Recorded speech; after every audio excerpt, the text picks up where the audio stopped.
So I thought I'd give an update on the little cucumbers. I picked all these weird ones today.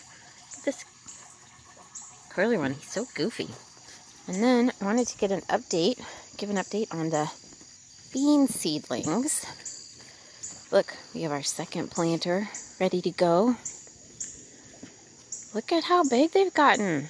We got some good rain and they love it. And then all the little seeds that I planted, 1, 2, 3, 4, 5 are coming up.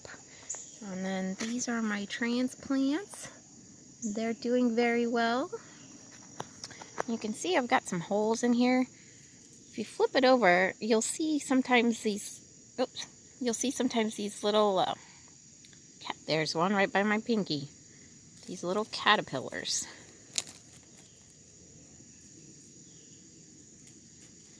And when I find one, I chuck it in the grass.